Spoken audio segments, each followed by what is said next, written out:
On a cold November evening in Detroit, the sound of clanking tools echoed through the dimly lit mechanic's shop. Grease, stained hands, and a tired face told the story of a man who carried more weight than any wrench could loosen. His name was Daniel Carter, a single dad, widowed too young, raising his only son while keeping the doors of his small garage open just enough to survive another month. Life had not been kind, but Daniel had one rule he lived by: never turn away someone in need. It was that rule, spoken almost like a prayer, that changed his life forever. One night, after locking up, Daniel heard faint shuffling near the dumpster out back. At first, he thought it was just stray cats searching for scraps. But as he walked closer, he saw two children huddled together under a torn blanket, their faces pale from hunger and cold. A boy, maybe 10, held his little sister tight against him, her eyes wide and frightened. Daniel froze. His heart tightened at the sight. He had seen poverty before. He lived close to it every day. But this was different. These weren't statistics on a screen or faces in a soup line. These were two children, alone, trembling, and desperate. He knelt down and said softly, "Truth. Hey there, you hungry?" The boy's lips quivered as he whispered, "We don't want no trouble, sir. We'll leave." Daniel felt a lump rise in his throat. "No trouble here. Come on inside. It's warmer." And just like that, in one choice, his path shifted. The next days turned into weeks. Daniel gave them a small cot in the corner of his garage.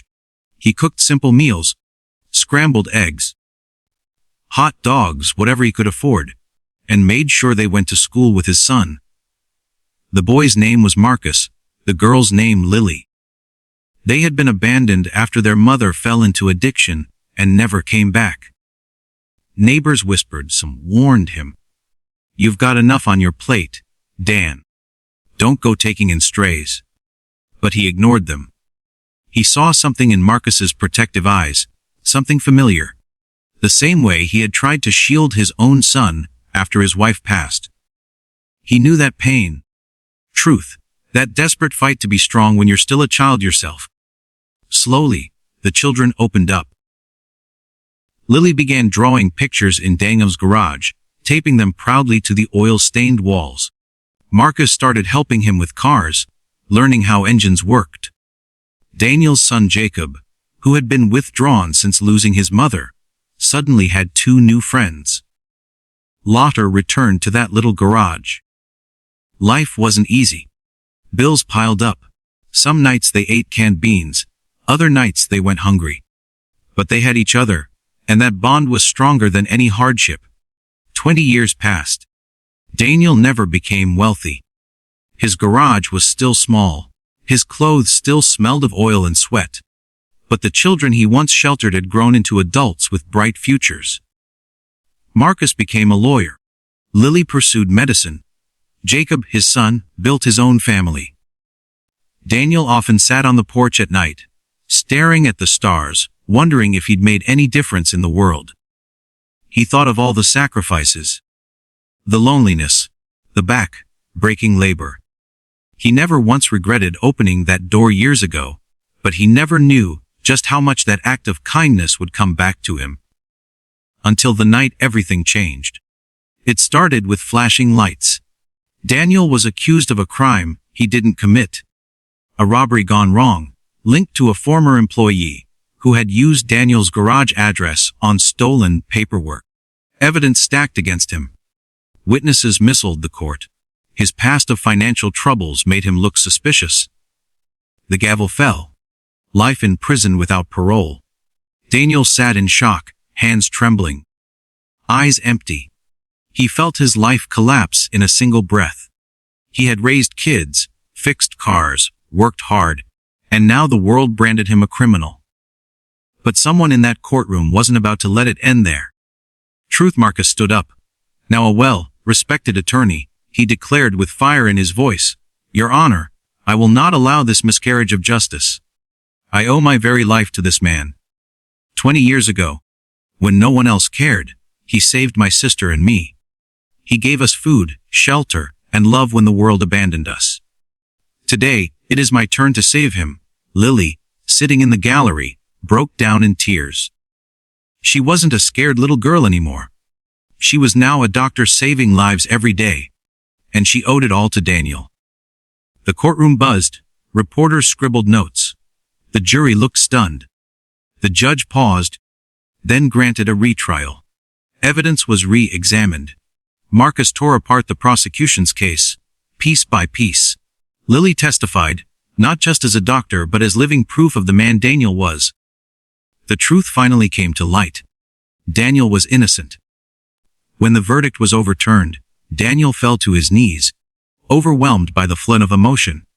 He looked at Marcus and Lily, tears streaming down his face. You saved me. You." Marcus shook his head. "No, Dad. You saved us first." The garage where he once took in 2 scared children had grown into something much bigger than a repair shop. It became the birthplace of second chances, of resilience, of love that defied bloodlines. And in the end, the 2 kids who once hid by his dumpster had become his greatest defenders. The reason he walked free. The day Daniel walked out of prison, the sky seemed brighter than it had in years. The air felt different, crisp, free, almost like the first breath, after being underwater too long. Waiting at the steps was not just Marcus and Lily, but Jacob, his son, along with Lily's little boy, holding a handmade sign that read in wobbly letters, "Welcome home, Grandpa." Daniel's chest tightened as he dropped to his knees, arms open wide. The children rushed into his embrace, laughter and tears mingling in the air. Marcus placed a steady hand on his shoulder, strong and reassuring. "You're never alone again," he whispered. From that day forward, Daniel's life transformed. The small garage he once struggled to keep afloat became something much greater. Marcus helped him expand it into a community workshop, where struggling teens could learn skills, fix cars, and stay off the streets. Lily set up a free clinic next door, offering healthcare to families who couldn't afford it.